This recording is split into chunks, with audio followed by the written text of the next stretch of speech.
Hey,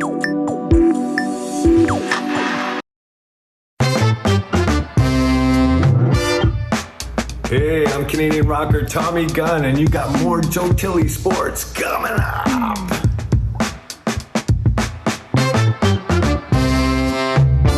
The Pepsi North American Cup, Canada's biggest and richest harness race.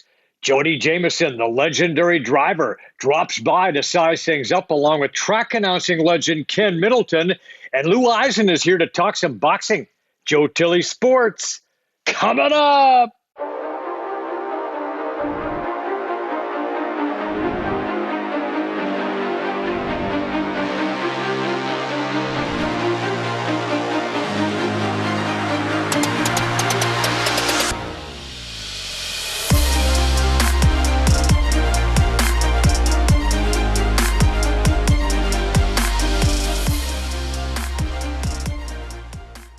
Welcome to the program. We're talking racing, and you can't do it any better than with the folks I've got on here today. Our first guest from Princeton, Ontario, a Lampman Cup winner for the most Ontario Sire Stakes wins, a former Rising Star Award winner by the USTA, two-time O'Brien Award winner as Canada's top driver, the 2009 North American Dash champ with 796 wins, a two-time winner of the World Driving Championship, the world pacing record holder, over 8,300 wins, over $122 million in purses. Ladies and gentlemen, Jody Jamieson. Welcome to the program, Jody. Good to have you here. Thank you very much. Yeah, thanks for having me. All right, and our next guest from Elmira, Ontario, and Conestoga College. 7 years as a track announcer at Elmira Raceway. 4 years he was a track announcer at Flamborough Downs. He is a pedigree reader, website correspondent for Standardbred Canada, Standardbred owner and trainer. He's calling races in Woodbine and Mohawk now for 23 years. He is a voice of harness racing in Canada. Ken Middleton. Ken, welcome to the program, my friend. Yes, it's great to be here. So we've got Canada's biggest race coming up this weekend, Saturday night, the $1 million North America Cup. It's going to be televised live on TSN. Now, Ken, last time you were on the show, we talked about your stable. You mentioned you had a nice 2-year-old named Bob Blah Blah. Okay, so now why a track announcer would name a horse Bob Blah Blah? Because you got to say that name. I'll never know. But anyway, last week that horse won the $140,000 second division. Inside fourth to second of the Nasagawa Stakes for 2-year-olds. Now the favorite had the lead as they headed down the home stretch. But watch out for Bob Blah Blah. Let's pick up the call now from the track announcer, and let's get that, Vic. Atlas Hanover leading the way. Right there, second is Bob Blah Blah. Sports Box continues inside third. It's Rockaway Bay fourth to the rail. Better Have My Money continuing fifth. Sixth outside to Wearing My Six Shooter. He's a real handful back there for Gingras. Halftime was reached in 57 seconds. A dawdling clip, and they race into the final turn. Atlas Hanover on top. Bob Blah Blah is in the pocket spot. Better Have My Money now, ranging up first over from in third. In at the rail, Sports Box is fourth with cover. Wearing My Six Shooter fifth now. Sixth outside as they track that turn goes Cold Creek Queso trying to get back in it. Rockaway Bay and Stone Carver trailing. Here's 3/4. Atlas Hanover leads the way. Better Have My Money second on the outside. Bob Blah Blah is third. Wearing My Six Shooter fourth. 3/4 in 1:26 and 2. And the Jets are turned on now. Atlas Hanover leads. Here's Better Have My Money on the outside. Bob Blah Blah reaches for racetrack late on the outside third. 1/8 of a mile to go. Better Have My Money. Scrambles to the front for McDonald. Bob Blah Blah lets him have it on the outside. Still there, it's Better Have My Money. Bob Blah Blah with a late rush. Better Have My Money and Bob Blah Blah together at the line in 1:52 and 4. Yes, and at the wire, it was Bob Blah Blah. Okay, after the race now, Sylvain Filion was interviewed about the race and your horse, Bob Blah Blah. You know what? At first, he was kind of a spooky 2-year-old that needed to learn how to race and stuff like that. But I got to give credit to our man up there. He did a great job with him, and he's come along a long ways. And I know, you and your dad, obviously by Alma Farms, and you've gone through this with homebreds. And when you get that first real special one, maybe you could just speak to how Kenny would be feeling right now. Well, I'm pretty sure he's pretty emotional right now. When you raise them and it's in a homebred, it's always extra special. Yeah, and emotional you were, Ken, and you also talked about it on the broadcast about the winner circle representation, the fact that Bob Gelvin wasn't there for that. Tell us about that. Tell us about that experience.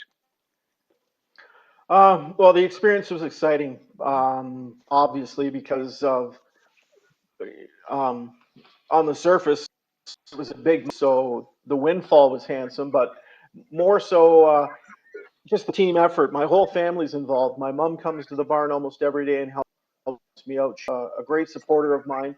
My niece, who's 14 years old, she loves coming to the barn and helping out. So I'm really happy for them too, and I'm thankful to have Sylvain Filion, just like Jody.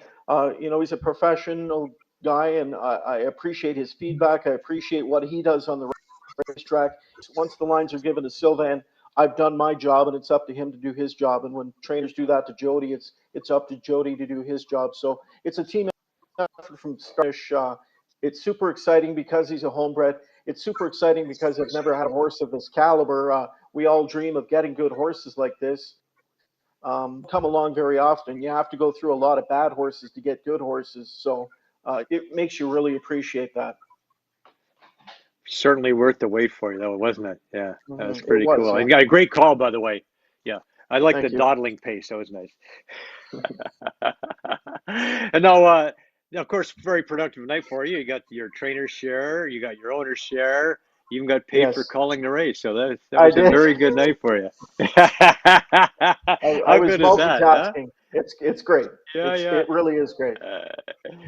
Yeah, well, look good on you, buddy. Congratulations, man. You've Thank put in you. a lot of I time into the appreciate that. sport, and it's nice to see you doing well. Speaking of doing well, okay, so uh, Jody, you talk about a life-changing moment. When I read some of your biographical stuff, and it came with a horse your dad trained in 1995, just after you turned 19. A horse named Elegant Colleen. Tell us about that story.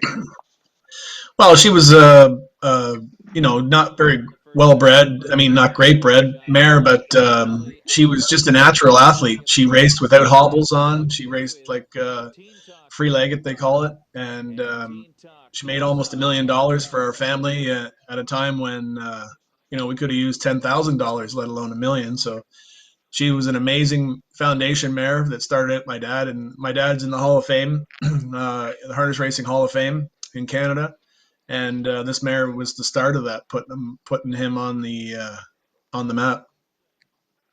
She went on to win $800,000. Now I know that your dad had tried a few different drivers with this horse before he decided to tap the shoulder of his son and say, "Why don't you give it a shot?"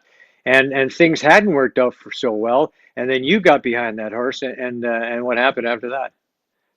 Yeah, it's not quite exactly that way, but it would definitely. He let me drive her.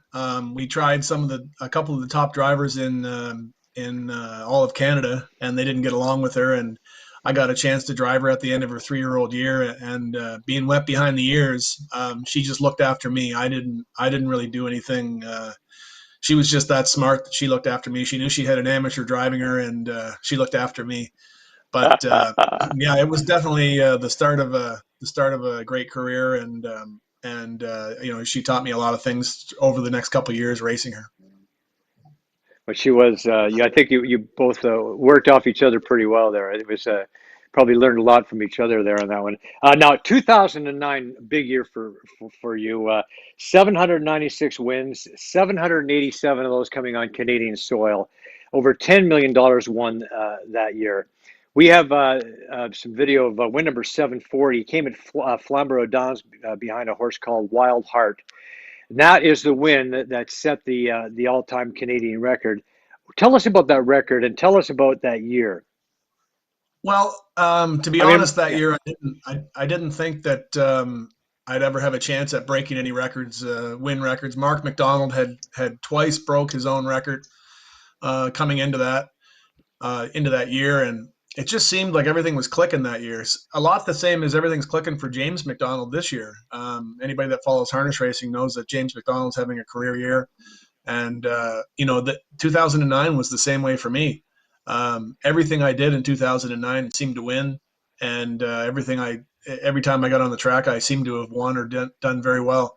But to break the record that winter day, it was something that, halfway through the season, I actually thought about, breaking the record or having a chance at it.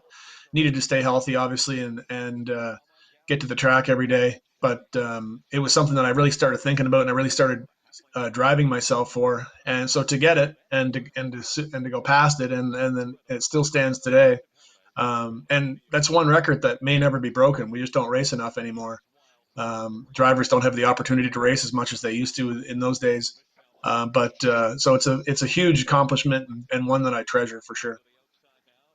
Well, that's like a Wayne Gretzky record, you know, records that'll never be broken. Ken, tell us a little bit about what you recall from Jody's, record-breaking year. Well, first and foremost, to be ethic, because like Jody said, you'd be going to one track in the afternoon, and then he'd be coming to Mohawk to race at night. So you don't get to put your head on the pillow when you're doing that.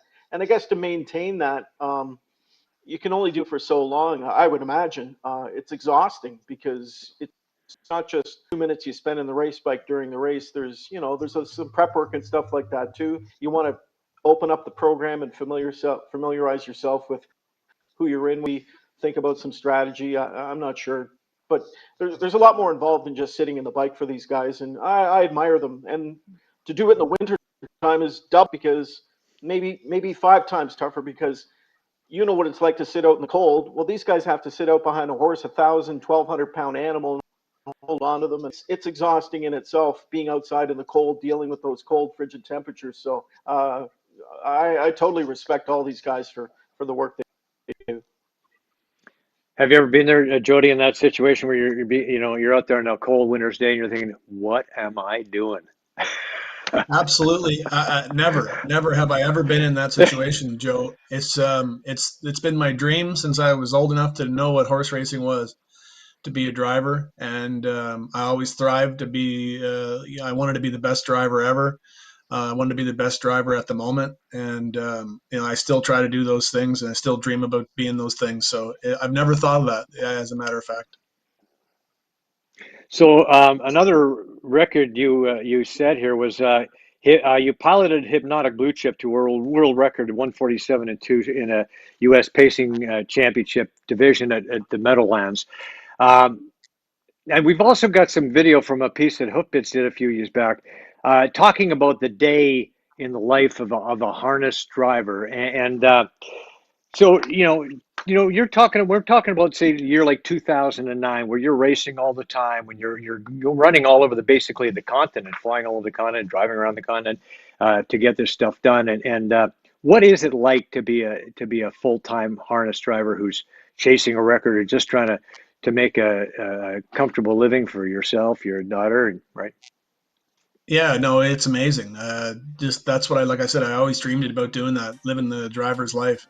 And, I've been doing it now for 25 years. So it's not a lot's changed. We keep going to the track every night, and keep trying to get better and keep trying to win races. And I just love it. I love the lifestyle. It's a lot of fun. There's a lot of exhilaration. I think it's the same as when hockey players retire. They have a hard time stepping away from it. I think I'm going to have a hard time stepping away from it too. But hopefully that when I step away from it, it's years down the road yet. Right. Well, you got some time ahead. I mean, there's still guys who've driven for a long, long time, and it is a sport that offers that chance for you to drive well into your 50s, sometimes 60s. So the the you've had a lot of good things like happen in your life, obviously. Now, your dad. We got a quote from your daughter here. You quote from you actually saying the greatest life moment you had was when your daughter Haley said, "Daddy, I think you're the best racer in the world. That's pretty cool. I mean, to hear your daughter say something like that.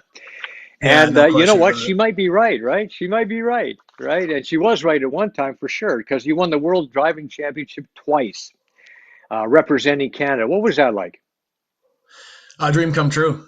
Just a dream come true. Like I think I was quoted as saying a few times that I've always wanted to be the best driver in the world, and a couple times in my life I was named the world driving champion, which means in my book that I was the best driver in the world that day or that week. So it was something that I'll forever cherish, and it was an amazing feeling, and it was, like I said, a dream come true. We have some of the video. I think Vic is available from you winning the World Championship in Yonkers in 2011. Uh, that was a nice little capper for the day, I would think. Here we are. It's in It the was some of the video we got from the.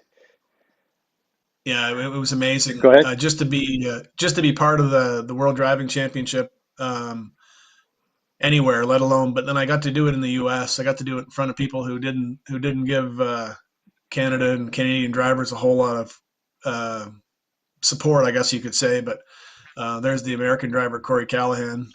Right. We uh, we went down there and shook them up, and I got to win. I win a couple races on the final night to secure the championship. So it was an amazing time for sure. Well, I think Vic, 3 minutes into that video, approximately, is when you'll see the Jody being crowned the champion. So we'll bring that video up when we get a chance to. Um, so how does it work? The competition for the World Championship. How does it work? Well, you have to be one of the top drivers in your country to start with, and then you get chosen or you win a couple of tournaments. So the last couple times I've represented Canada, I had to win multiple driving challenges at between Mohawk and Grand River and Charlottetown, Prince Edward Island, all over Canada. I had to win two different challenges with 8 drivers in each challenge to get to represent Canada in the World Championship, and then again go and beat 10 drivers from or 9 drivers from around the world in a competition that lasts a week. So a lot of luck went into it. Definitely a lot of luck, and so I think obviously some skill too, but a lot of luck just to be able to qualify and be the representative for Canada. Well, I'd say skill has a lot more to do with it than a humble guy like yourself will let us let on. But now we can talk about the North America Cup here. Now you've won it twice. There's only a handful of guys who won it multiple times, and you're one of those guys, maybe 2 or 3 actually. And the first one came in 2007 with Tell colt trained by Blair Burgess. Blair used to train the colt that we owned, High Class Elmhurst. Tell us about Tell All and and that race and that day. Well, it was the second year in a row I'd had one of the favorites in the North America Cup. The year before that was Doonbeg in 2006, and he actually made a misstep behind the gate and made a break and finished last. So I feel like there was a lot more pressure the next year to make sure that nothing bad happened at the start and just to get a clean trip for my horse. Tell All was a gritty horse. He was obviously the best in the race. He raced like it, and I thought he was, but you needed to have a nice clean trip and have nothing go wrong. And we ended up being first up on a bit of a fast fractions on some tired horses, and he just drew off in the stretch. And I mean, what a thrill to cross the line in a $1.5 million race. It was something else, man. I'll tell you. Vic, let's get the call of that race from our friend Ken Middleton here. All right, let's get the call of that finish. Second rides along Kenneth J through a 54 3/2, 28-1 in the second quarter. Yankee Skyscaper dictates the pace as they move into the final 3/8. Kenneth J pocket rides first over on the outside, now up into third, drives Tell All without cover. With cover, Sutter Hanover fourth. Ard Revaderci buried at the rail from fifth. Domitian Hanover sixth and pinned to the inside. Seventh and Overland is What a Hot Shot. The trailer Glass Pack and the field of 8 going Noah's Ark style to 3/4, 2 by 2. And George Brennan pulls the train and pulls the plugs on Yankee Skyscaper, he's going to have to find more. 3/4 in 123 and 2. Tell-All takes it to him for Jamieson. Shooting up the inside, Kenneth J. Miller flips the switch on Sutter Hanover. No response. Sutter's just spinning his wheels. Tell-All finds the front. Jamieson keeps busy. Sutter Hanover second on the outside. Yankee Skyscaper badly beaten. A driving off winner in Cup 24. Here it is, Jamieson and Burgess and Tell-All. Celebration time in Cup 24 as Tell-All proves that last week's win in the elimination was no fluke. The real deal tonight, Tell-All in 150 and 3/5. 150 and 3/5, sweet time for the time for that time. So you can hear the roar of the crowd, which is kind of nice. We'll get to hear that roar of the crowd again this year, which is going to be nice again. So what a fun time. And Kim, what strikes you about that victory the most? The confidence that Jody had in his horse. I guess driving horses may be similar to playing golf in a little bit of respect that you have to trust your club. When you swing your 5-iron, you know your distance when you're going to hit it right. When you drive your horse, it's probably the same thing. Some horses you can step on the gas and go real quick that Jody didn't do with that horse. So he clearly knew the horse and the best type of trip that was going to suit him under the circumstances. Like he said, he had fast speed in front of him, so he was able to tip out and not really get in a panic or in a hurry. Kind of what he did with Bulldog Hanover on the weekend. He just sent him first over, let him race his race, and he was totally confident in his horse and came through. So Jody did his job, Blair did his job, and Tell-All did his job. Teamwork, okay, then it's teamwork. Yes, yeah. The horse was prepared, the horse was driven, and the horse did his job. In 2011, you got the job done again. Now this time was pretty special because you're driving a colt that was owned and trained by your father, Carl. So once again, you had to come from behind, swinging it wide. And tell us about this victory and what that was like. Well, this was an amazing day. Usually the North America Cup is usually the day before Father's Day. And, just to have a horse for my dad in the race is a nice thing. Actually, the year before when Tell-All was in that race, I had to take off my dad's horse in that race. He actually had a horse in that race. And he wasn't very happy that I didn't drive his horse going for the $1 million, but I drove the winner, so I made the right choice, I guess, but just not the right choice in his eyes. But so the following year to get up the credit in there and be able to try to redeem myself in his eyes was an amazing thing. This horse was so good that day. As a matter of fact, this horse, I don't think he raced better in his life.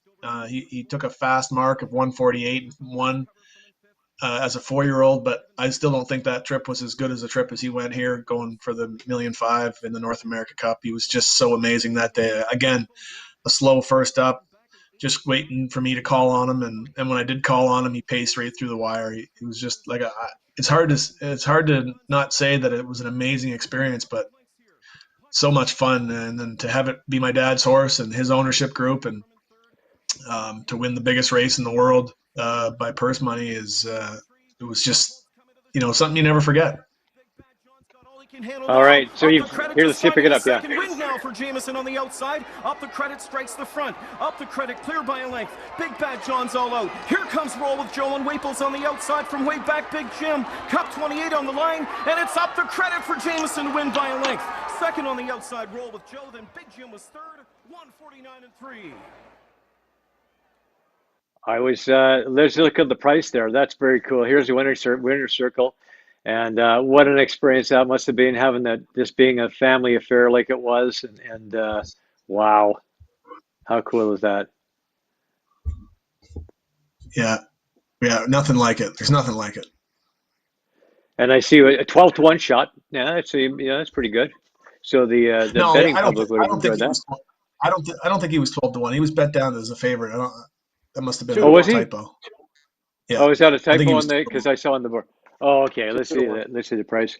Okay, there you go. Yeah, 662 to 1. All right, there you go. And Roll with Joe. All right. So that's the $400 triactor. That's all right. That's good. Oh, that's good. That's pretty good. So your dad did forgive you for taking Tell-All in that race before then, okay? He did that night. He did that night for sure. Yeah, for sure. Now let's talk about this year's Pepsi North American Cup, because you got another great colt. Bulldog Hanover, who probably is going to go into this race as a favorite, and certainly was a favorite in last week's elimination. Off the start of this first elimination, you decided to tuck in a fifth spot. Rocky Road Hanover took the lead in this race. Looked like he was thinking he was going to go wire to wire, but apparently Bulldog Hanover had other plans here. Yeah, definitely. I honestly thought that I was coming fast enough to clear to get to the lead, going past the half, but Dexter wanted to race, and that's what we were in there for, is to race. And I just loved it because I was so ultra confident in my horse. Going around the last turn there, I was just sitting on him, and we were pacing a quarter and 26-1, and I just called on him a little bit in the stretch, and he paced straight through the wire, and then I actually slowed him down before the wire, just to get him pulled up before he went too fast again. But he's an amazing animal. I think he's the best horse. I shouldn't say I think. I know he's the best horse I've ever driven. Right. He just doesn't get tired, and he's an amazing animal. Well, that's saying something if you're saying that this is the best horse you've ever driven. So you're feeling no question that horse had plenty at the finish. Could have gone a little more, as you mentioned, and that's a scary thought. Yeah, as crazy as that sounds, he had another gear. I think he had another gear. He had more in the tank anyway. He was definitely well under his own steam finishing. What do Rocky Road Hanover? Do you think there's going to be some folks who will probably be putting a few bucks on Rocky Road Hanover as well in that race, in the big race? Based on what we saw here, I think that I don't know. Did you think your trip was good? Do you think you had a good trip overall? No, it was a terrible trip. You don't really want to give up 6 or 7 lengths at the quarter pole.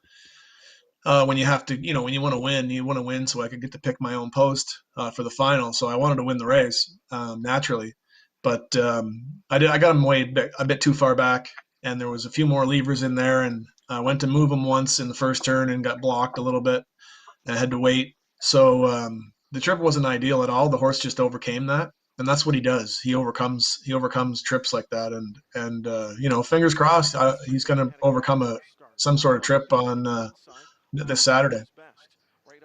So what are you thinking when you're picking posts? What I mean, probably don't want the rail, probably don't want the outside. What's the best post for you?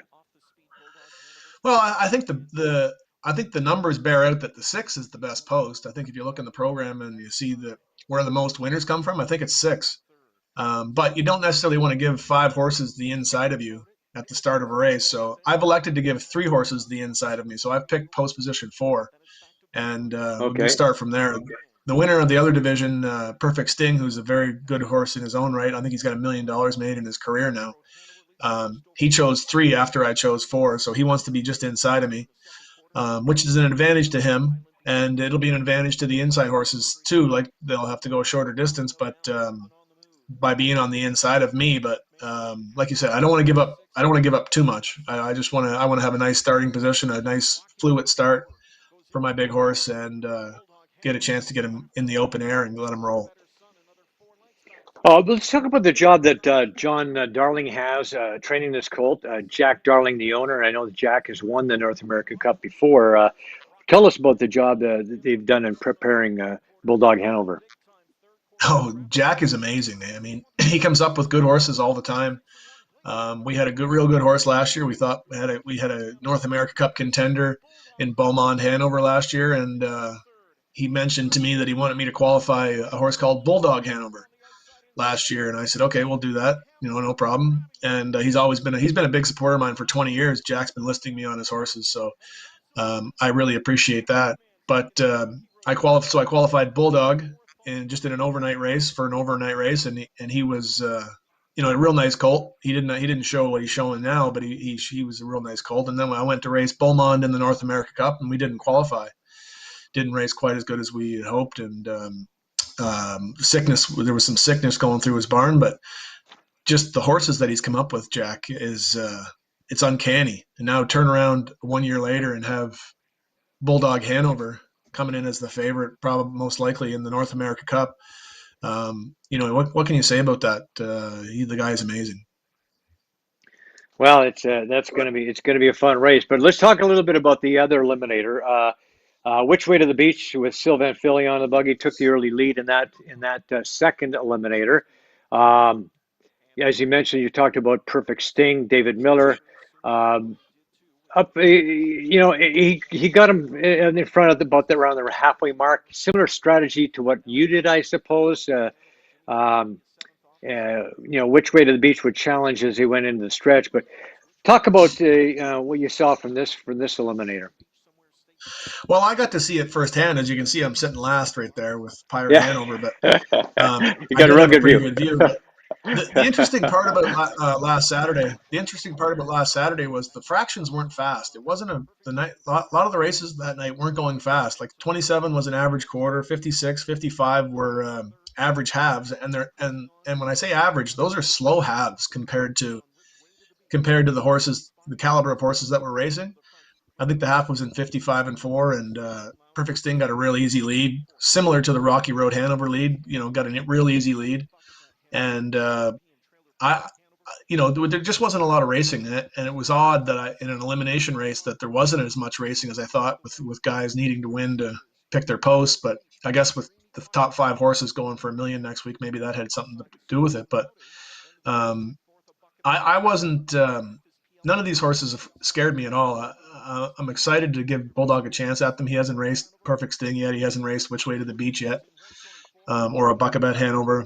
Some of these horses that have been racing all year and racing tough and in big races.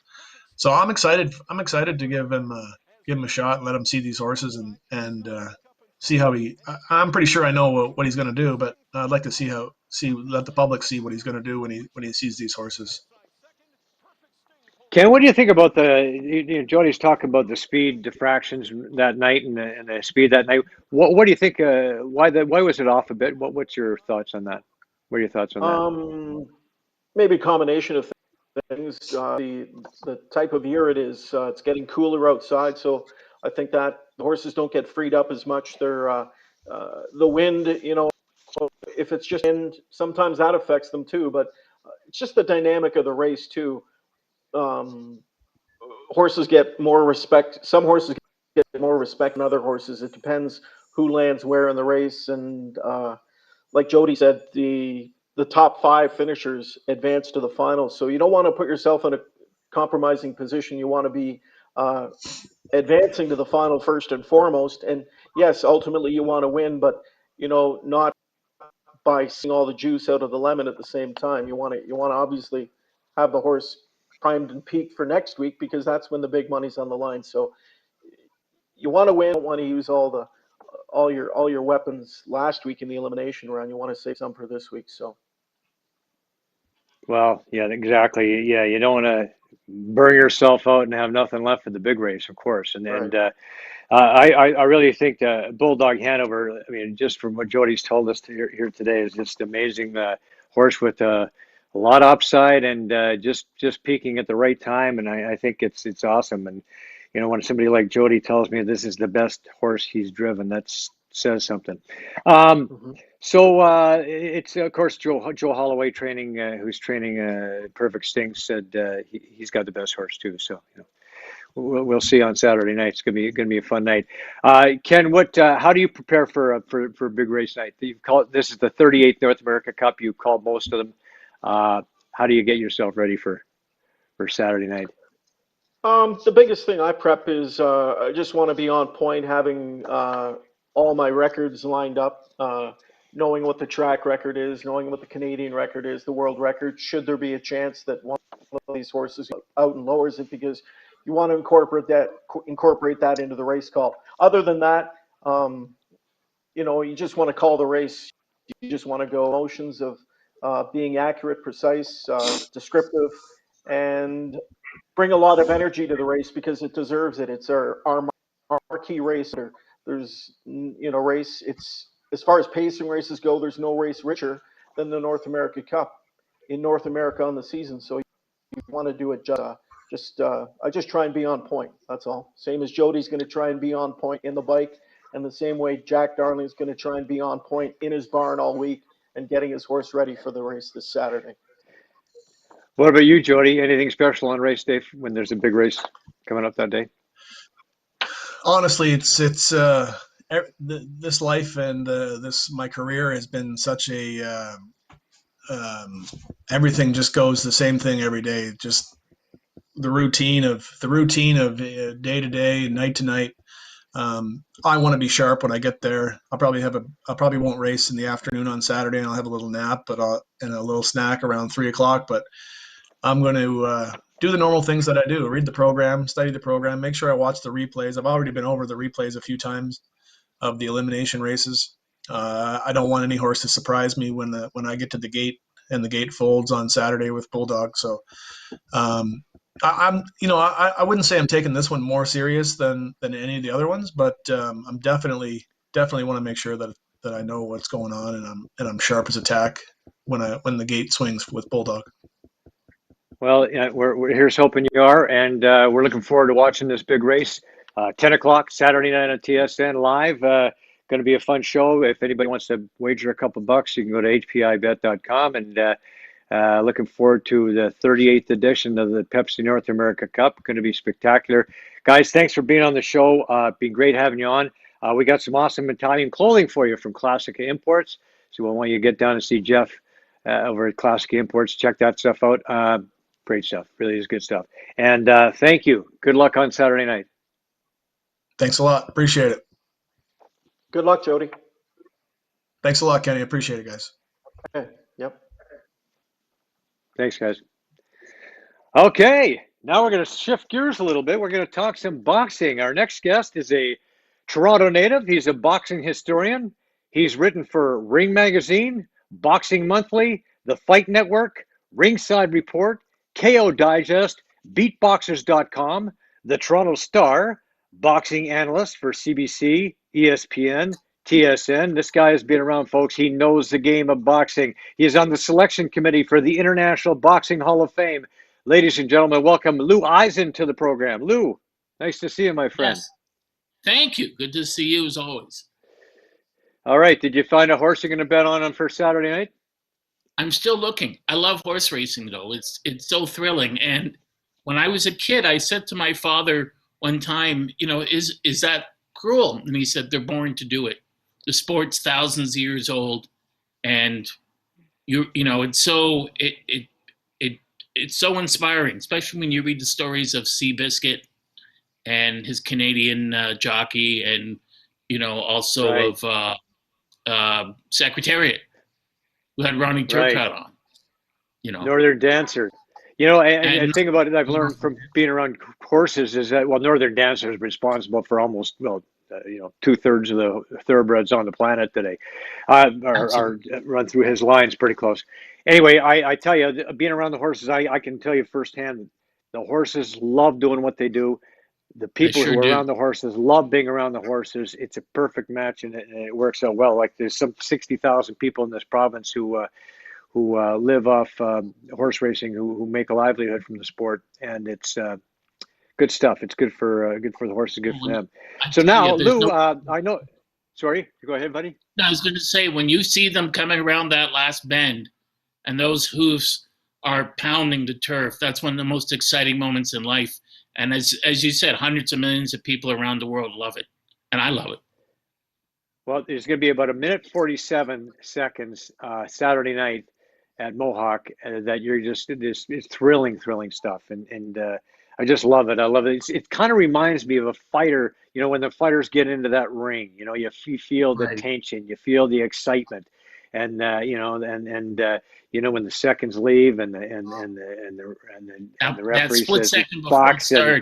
Oh man, it is so cool. There's so much there. Now, Lou, you just sent a new book to the publisher, Win by KO Publications, Boxing's Greatest Controversies, Blunders, Blood Feuds, and Bad Decisions. Let's give that book a plug. When we'll be able to see this book? That's a good question. I'm hoping. That's a good start for a writer. I'm hoping no later than Christmas, because the book's done. The book's edited. The first chapter is about a fight that took place in 1780, and I sent it to a friend of mine in Britain, Tony G, who's the world's premier bare knuckle boxing historian. So he's edited it for me and sent it back with changes. The only difficulty is he has Lou Gehrig's disease, so it's taken him some time. So I have to get it back from him, input it into the manuscript, and then it's off to the publisher. 1780. Wow, that's going back. Yeah, that's going back. The reason I picked that is because it's the first fight that we can verify was fixed. There were fixed fights before that, but it's the one where both contestants and the people that fixed it admitted it after that it was fixed. Well, I'm going to talk to you a little bit about fixed fights because there's a big one we're going to talk about. But the first thing I want to talk to you about is the tragedy that struck last week in Montreal. Mexican boxer Jeanette Zacharias Zapata, who was 18 years old, was involved in a pro card at Jarry Park in Montreal. She was fighting Quebec boxer Marie-Pierre Houle. The fight was stopped in the fourth round of a scheduled 6-rounder. This was on RDS. Zapata would fall unconscious. She was rushed to ICU, and she never regained consciousness. This is after the fight was stopped, and there's the last punch thrown by, Marie-Pierre Houle. And as followers of the sport, we know how important it is when you're building your career to get those wins, and how the elation that Marie-Pierre Houle felt at the moment.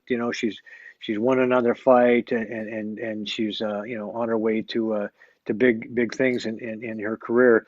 But of course, Zapata, after the fight, she as I mentioned, she fell unconscious, rushed to ICU, never regained consciousness, and died a few days later, with her husband Joanny Martinez by her side, at the age of 18 years. So tell us, first of all, how could this have been prevented? Well, there's several ways. First of all, in boxing, I don't blame Marie Houle, but you saw her take a look, and she still celebrated after her opponent was convulsing. How could it have been prevented? The Ontario Boxing Commission or the Quebec Boxing Commission could have said and taken a good look at her and said she's 1-3. She lost her last 3 fights by knockout. She was just knocked out 3 months ago, which means she should have taken at least a year off. But more than that, this is going on in boxing for a long time, as you know. The matchmaker for Yvon Michel Group called someone in Mexico and said, listen, I need a stiff that's going to help my fighter. I need to pad a record.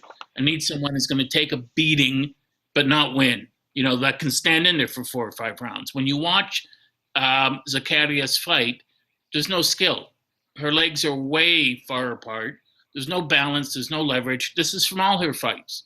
This isn't a person with any amateur pedigree at all. This is a person who should have not been in a boxing ring, certainly not a professional boxing ring. And it could have been prevented if somebody cared enough about her life to say, no, this isn't a competent fighter. Because what does this do for Marie Houle? Nothing. You didn't beat a person who has the same skill level as you. You beat someone who's basically unarmed and with virtually no boxing skill. You just beat a civilian. And that should not happen.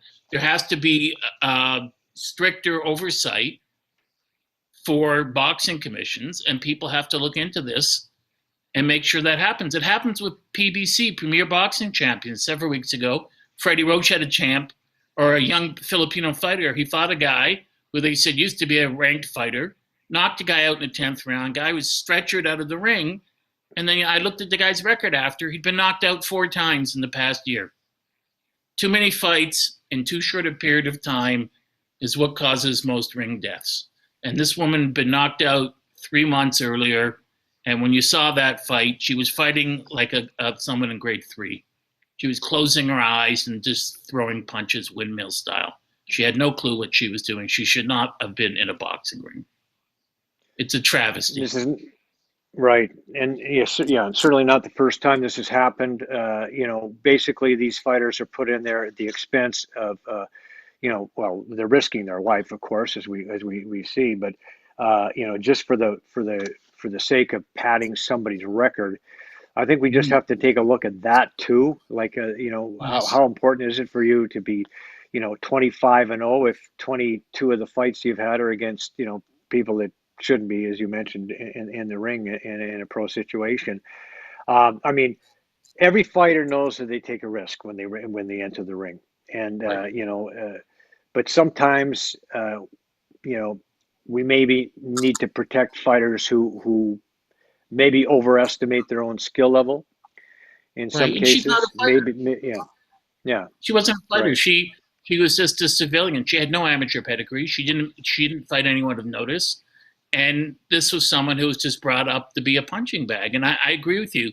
Angelo Dundee used to say to me, it makes no sense. I mean, as you know, the art of matching your fighter with another fighter to build them up, to improve their skills and move them up in the rankings is a lost art in boxing today because Mariul ultimately gains nothing. This doesn't help her skills. She had nothing coming back at her. Just a person when the bell rang who retreated to the ropes and took a beating. That's like a sparring partner. That's nothing for her. Doesn't improve her ring abilities for future fights. And it's been going on a long time, and someone has to step in and say, no, this, as I said, it happens in premier boxing champions all the time. 2 weeks ago, they had on a young fighter, an African-American fighter, 6'7", 260, 270, fighting a short guy who was 5'7", 270. And I sat there and I just said, this isn't going to last more than 20 seconds. And it didn't. I mean, the public's not stupid. They know what you're doing. These fights should not be allowed. People are going to lose their life. This happened. This is the third death in a Canadian ring since 2017. Tim Hague died, and he was not a professional fighter. He was an MMA fighter, had been knocked out several times in the previous several months. He should not have been in the ring. And same with David Whittam. He had fought, and he'd fought too soon before that, and he lost his life. And this happens all over the boxing world. It has to stop. It has to be better policed. The commissions have to put their foot down, and promoters have to be held accountable for it. This could have been prevented. Someone could have said, no, that's not a fighter. She's got virtually no skill. No fight. Sorry. And then, the other argument is, well, during these days, it's hard to find the proper opponent because of the pandemic. That's true. But so what? Your fighter doesn't then fight, and this person gets to live their life. It's not worth sacrificing a person's life over. I mean, you grew up in the sport, I mean, you know what it's like. Well, we as fight fans, we want to see competition. We want to see competitive fights. Right. We get excited when we see competitive fights. That does not fall into this category. You mentioned somebody's got to step in and do something about this. So who would that be? Who steps in here? It would have to be a government oversight from the Quebec government. I don't think it will happen with the Quebec Boxing Commission. As you know, Quebec's been the capital of boxing in Canada for well over 100 years. And it would take someone in the commission didn't do their job.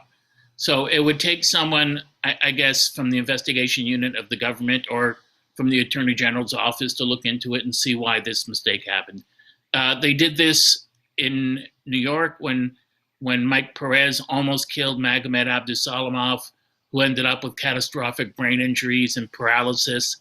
And the state's Attorney General did a long study, and people are held accountable. And basically, the doctors ended up paying hundreds of millions to Abdusalamov's family, as did the New York State Boxing Commission. And that was another travesty. A young guy, big Russian guy, but he didn't have the skill set. He was matched against a really good Cuban fighter. And after the second or third round, said, I can't feel the left side of my face. My head is numb, it's throbbing. And everyone ignored him. The ref didn't do anything. And after the fight, the doctors at ringside, the neurosurgeon looked at him for less than 5 seconds. You're fine, go home. And there was a doctor for another fighter in the dressing room who said, you have blood in your eyes, which means you have a brain bleed, get to the hospital. And for Zacarias, where were the doctors at ringside? Why wasn't there oxygen? Why wasn't oxygen brought in? You're supposed to have neurosurgeons. That's the gold standard around the world. You're supposed to have not just a ringside doctor who's a GP. You're supposed to have a neurosurgeon who specifically is trained in sports medicine head injuries. They do that in the States now. This wasn't there in Quebec. No one cared. She just laid there and she's convulsing while she's standing up. And someone had to go over to Mariul and say, you better stop celebrating. This person is in serious trouble. It should not have happened. And promoters put out letters and say, I'm sorry it happened. It's a tragedy and we feel bad. But you could have done something about it beforehand. And also they started a GoFundMe page. This is what kills me in boxing. The promoters, fighters who have to fight, unless you're the very elite, to get any money. I mean, she probably got, what, $500 to $1,500 for the fight? You know, why can't the promoter or the commission pay to bring her family up? Why can't they pay for the hotel room and the flight back? Why couldn't they pay for doctors? It's in the rules. But, you know, the rules weren't followed. And someone lost their life because of it. And it'll happen again. It'll be swept under the carpet unless there's a criminal investigation. What kills me, Joe, is that the Quebec Boxing Commission said, well, we're going to do an inquiry to see what she died from. Well, it's obvious what she died from. She died from neglect. She died from too many punches to the head. She wasn't a professional, skilled fighter. You can tell that when you're watching someone. I'm sure many times someone has showed you an amateur fighter saying, you know, I want to turn pro, or do you think he should turn pro? And like Angela Dundee or Freddie Roach or you or someone would say, you know what, I don't think they're ready or they're good enough at this point. But this was a poor woman from a poor country who obviously needed whatever money she could get. And you have to protect boxers from themselves. You know, Joe Louis would have kept boxing after Marciano knocked him out. And you look at her, she's not, her hands aren't up, and she's gone. And then she this is, you know, the only thing I'll agree with the promoters and the commission and everybody else who made comments on this is that this is very, very extremely sad. It's tragic, and you know, there have to be, as you mentioned, there has to be some measures taken that show that this is not, they're not willing to stand by and let this kind of thing happen again. And our thoughts and prayers are with Jeanette Zakaria Zapata and her family. And it is definitely a sad, sad day. And it's tough for the sport of boxing, for those who you know, have a tough time with boxing anyway, to see something like this happen. I love the sport, as you know, with all my heart and soul. And you know, the fighter that died several years ago, Maxim Dadashev, was trained by the great Buddy McGirt, the world champion. And Dadashev was a great fighter, but he liked to fight in close. And guys like that, like Arturo Gatti, have a short shelf life. But since that fight, Buddy's been in the corner many times with other fighters. And when they've taken 2 or 3 shots in a row to the head, they come back to the corner and he's waved it off. You're right. He just said, I'm sorry. And they'll get up and grab him and say, you can't do this to me. I'll fire you. You can't do this. And he's saying, sorry. You took 4 shots in the head. Yeah. You're done. Right. And so that's another thing is good corner people and good handlers can take care of their fighters, and that the responsibility is on them for that. I want to shift gears here again, Lou. We're a friend, our good friend Bill Lehman Jr. Called me the other day. He wants to start a campaign to get George Chuvalo the WBA belt that he was robbed of in 1965. So now George's birthday is coming up in September 12th, which is going to be his 84th birthday. Yeah. And this is that fight that we're talking about, 1965. And walk us through that and tell us why George should have his title. I can't thank you enough for bringing this up. If I was there, I'd kiss you. But then again, you'd probably pay me not to. So this is Ernie Terrell. As you and I have spoken about this a million times, but Ernie Terrell was the dirtiest fighter of that era. He intentionally, I'm going to get to the point, but he was intentionally thumbing Chuvalo in the eye. You know, George, over all his fights, never complained once. He actually complained that day. You know, Terrell was hitting him with elbows, headbutting him. So George, if you're looking at this is the fight in a microcosm. George is beating the hell out of Ernie Terrell in every round. He landed more punches. He's slipping the shots. He's catching Terrell's shots on his gloves. He's pounding him to the body. He's beating him up. The problem with this fight was Ernie Terrell was controlled by the Outfit, which is the Chicago version of the Mafia, and it was controlled. That was then controlled by Tony Accardo, the most powerful mobster probably ever in the United States. They said that Accardo made John Gotti look like a Boy Scout. So George beats him. There's no doubt that he beats him up, and he beats him. George is unmarked after a fight. Terrell's eyes are swollen. He's lumped up. But before the fight, Terrell's mob manager, who was a hitman, Bernie Glickstein, said to Irv Ungerman, if my guy loses, you end up in Lake Ontario, along with your family. And as you know, through the history of boxing, the mob doesn't make idle threats. If they say they're going to kill you, they kill you. And so everyone knew George had won. The fight, Terrell knew George had won. The fight was over. They're bringing the bell. They're putting it around George, and they announced that Terrell had won. And what had happened was Glickstein had got to the judges and threatened them too. And said, my guy, and that's how the mob's always done it. If you can't get a fighter to lie down, you say to the judges, listen, this is the way you score it. And if you look up behind you in the audience, there's your wife and kids with one of our guys. So you do it or die. And that's what happened. Apparently, from what I heard from Bert Sugar, an American boxing historian, the original scorecards exist that of George winning. Wow. And were changed, like written over in pen or whatever after the actual fight. Huh. But I don't know where they are. He said to check in the provincial archives. So I don't know where those cards are. But George won the fight. Viewing a fight in person is different on viewing it on TV. But George clearly won the fight. There's no way Terrell won that fight. And the only reason Terrell couldn't do it to Ali is Ali had the Nation of Islam behind them, and they were armed legally and weren't afraid to step up to the mob and fight. And George didn't have that behind him. He didn't have the muscle to make them honest and make, back them off. Plus, what was Glickstein doing in Canada anyways? He was a convicted killer. It's no way he should have been allowed in. Yeah. So George beat him, outlanded him every round. He dominated him. He slipped most of his punches. Terrell did land some shots, but as you can see, George had him all the way. And the fight ended, and they scored it for Terrell. It was a fait accompli. It was already done beforehand.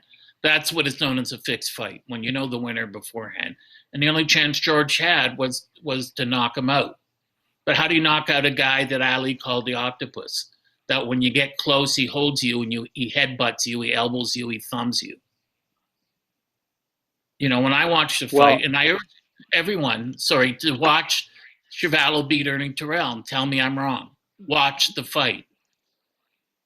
Right, and look at the. I mean, if you get the end of the fight coming up here, this is round 14. But after the fight, the media, everybody goes to George's corner. Everybody that's cheering at George's corner. Everybody knows that George just won the fight. Everybody in the building. This is, back in Maple Leaf Gardens in 1965, when there were a lot of fight fans in Toronto and knew what they were seeing, and knew what a complete dominating victory looked like. And the announced decision was a travesty. Yeah, it was an absolute travesty. George won the fight. The American media said George won the fight. The American media, the so-called best boxing media on the planet that knows everything. There's Whitey Bimstein in the corner there, the great Whitey Bimstein who worked 30 world champions. Yeah, and they're all giving high fives to George and congratulations. Ernie comes over. He knows he's a beaten man. But wait a second, Ernie, we get some man. And then they give the announcement and they rip him off. And to me, it reminded me, watching it again, of Troy Ross beating Johan Hernandez for the cruiserweight title, dropped him twice, and then because it's in Germany where his promoter is, they give it to Hernandez. And you watch it and you think, it's corrupt. And decisions like this of George, it's part of what helped really hurt boxing in Canada. The man was the champ. Everyone knew he was the champ. Even Charlie Goldman had worked with him before this fight. And they announced Terrell because the mob said, my guy wins or you die. And it's that simple. What are you here's going to the do? deal. Yeah. Here's what Bill Lehman suggests people do is you go to the WBA website and you start inundating them with calls. Because there is actually a phone number here on the website, and you can go to WBA.com, and there's a couple of phone numbers on there: 507-203-7680. So there you go, and 507-203-7681. Call them. Tell them that it's time that they made good and gave George his belt and honored him as world champion. Because as we know, George, he's got dementia now. He's not in a good place. He's probably not, he's not in the best place right now. I mean, we talk to Mitch all the time, and he's of course he still wants his coffee with two creams and a sugar, despite the fact he's diabetic, and yeah. But I mean, we love George, and we want to see him. You can't know him, and it's like you can't know him and not love him, right? A person knows you and not. That's how you judge people. If you know Joe Tilley and you don't love him, then there's something wrong with you. If you know Chuvalo and you don't love him, then you got a hole in your soul. My only fear with that is the WBA is not really. They're like the WBC. They're not. I'm not going to say criminal organizations, but they're not far removed from that. But I think Lehman's plan is fantastic. And I think if you put enough pressure on them, because boxing these days, as you know, can ill afford to lose any fans. And so not only regular fans in Canada, but the MP, the member of parliament the member of provincial parliament for where George is. Also, maybe one from the prime minister or from the next prime minister, a letter from him saying this has to be done now. George deserves this. He held the country on its back. And letters from other prominent fighters, the Hiltons, who were world champions, Steve Molitor, who was a world champion, the great Art Hathey, all these other fighters. I know Mike Weaver in the United States, Larry Holmes, and other guys would write letters. Mike Tyson, for sure, would write a letter on George's behalf because he loves him. And to get all these people together, and I'm happy to help, to get all these people, Mike Tyson and all these other boxers. How about Lennox Lewis, undisputed? Lennox Lewis, absolutely, thank you. And to get him, the last undisputed, universally recognized, only heavyweight champion of the world, saying it's about time. Enough of the garbage. We know that the decision was given to Terrell because the mob threatened people at gunpoint. You want to call yourself a legitimate organization, then you have the power to fix this and say, we want to wipe out the stain of the mafia. George won the fight. Everyone knows George won the fight. Terrell knows he won the fight. If George hadn't won the fight, and if they weren't, and if Terrell's people were afraid that George wouldn't win the fight, then why did they threaten to kill people? Why did they threaten to kill the judges and the ref and Ungerman? They did it out of fear because they know George could beat and him. That's documented. That's documented. Yes. That's real. That's documented by the RCMP. Yeah.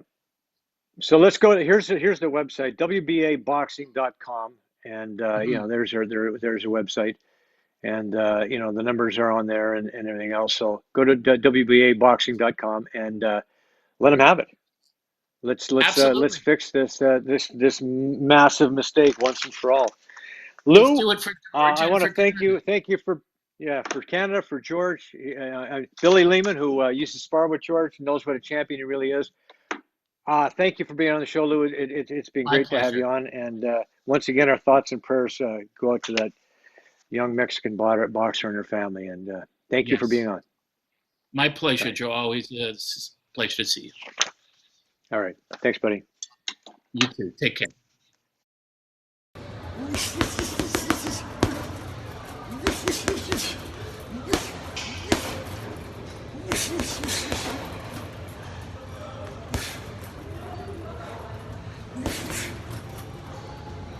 Guests on Joe Tilley Sports receive a gift certificate from Classica Imports.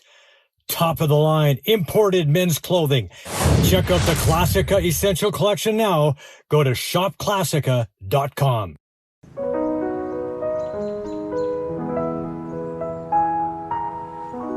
Slow play. It's a slippery slope. First you go looking for that lost ball, and then everything goes sideways. There are a lot of golfers on the course. Make certain of your point of entry, look quickly, and move on. Remember, we're here for a good time, not a long time. Find anything, Bob? Not yet. Addiction Rehab Toronto, Toronto's #1 alcohol and drug treatment center, saving lives, reuniting families. The only treatment center in the province to offer medical detox, treatment, sober living, and lifetime aftercare all in one place. Our unique and specialized programs are designed to equip our clients with the tools to successfully lead a life of dignity, respect, and purpose. Let us help save your life or your loved one's life. Call today for more information or to facilitate an intervention. 1-855-787-2424 or visit addictionrehabtoronto.ca. Joe Tilley Sports is brought to you by COSA, Central Ontario Standardbred Association, providing a united voice for harness horse people racing at Ontario tracks. Check out your benefits today at COSAonline.com and check out COSA TV on Facebook and YouTube for all the latest harness news and live action updates. Live racing year-round. Go to hpibet.com for all your wagering options. Become a member today, and your first bet is free. That's hpibet.com. This is Ken Fukushima, black belt judo instructor. You're watching Joe Tilley Sports. Coming up.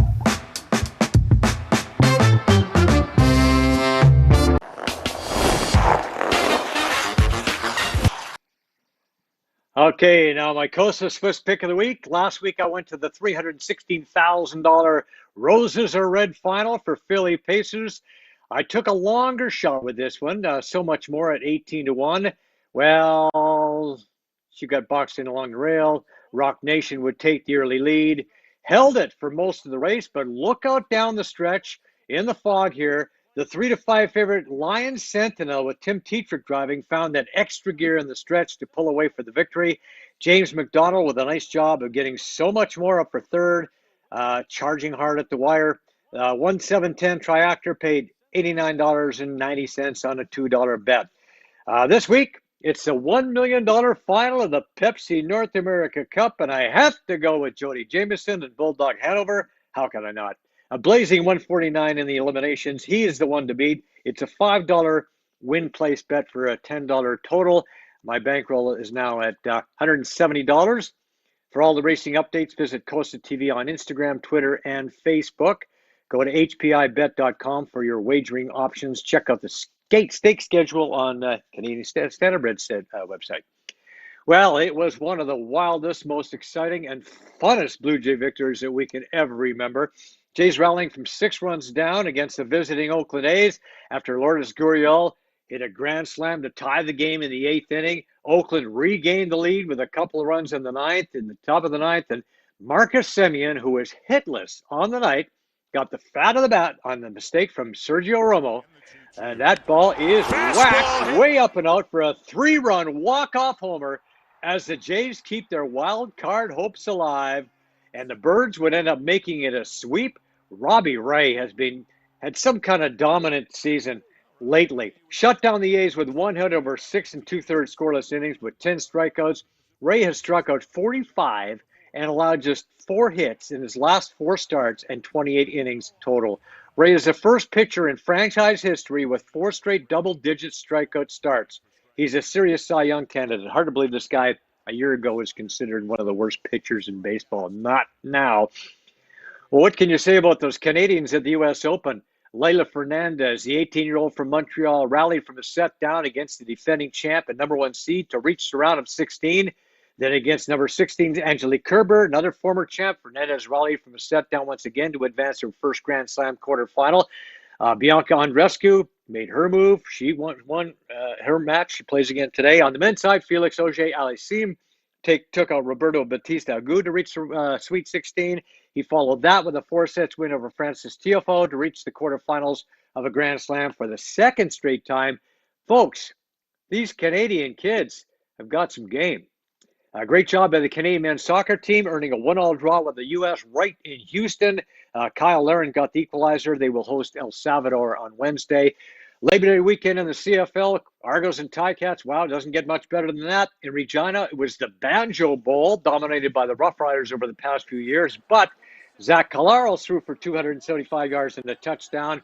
The Blue Bars defense came up big as the defending champs bounced the Riders 23-8 right at Mosaic Stadium, handing Saskatchewan their first loss of the season. Cody Fajardo was picked off 3 times.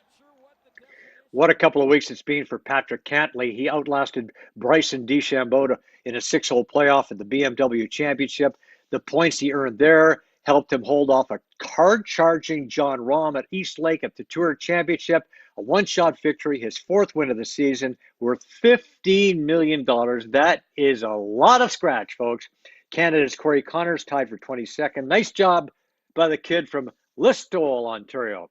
And now we close the show with a look at the folks who make it possible. These are friends, trusted business associates, and all-around great folks. We recommend them all to you.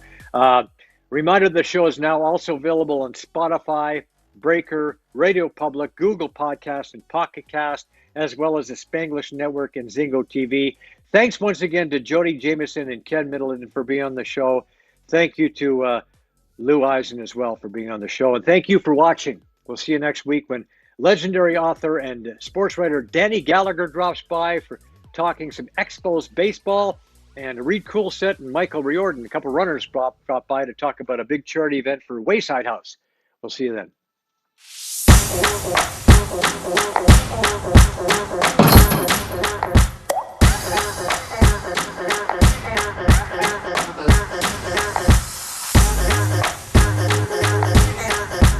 Brian Gribben Insurance Planning, helping you solidify your financial future.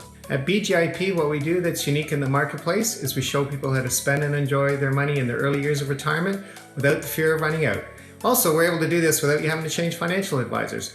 Please look us up at bgip.ca today, and let's book a 30-minute phone call to see how we can bring value to you and your family in your planning. Call Brian today for all your retirement needs. We did. 905-686-5678. Brought to you by MNP, a leading Canadian national accounting, tax, and business consulting firm. MNP proudly serves and responds to the needs of our clients in the private, public, and non-for-profit sectors. Through partner-led engagements, MNP provides a collaborative, cost-effective approach to doing business and personalized strategies to help people and organizations succeed across the country and around the world. With local offices in Oshawa, Toronto, Mississauga, Burlington, and more, our team is here to support you. Visit mnp.ca to learn more. Make your next getaway a spectacular one at this luxury cottage on Rice Lake near Bewdley from Verona Real Estate Group. Perfect for a large or extended family retreat, an ideal location for any corporate morale-boosting getaway, employee bonding session, a week here and you're set. A beautiful, spacious building for up to 10 guests, featuring 5 bedrooms, 3.5 baths, state-of-the-art kitchen facilities, and more.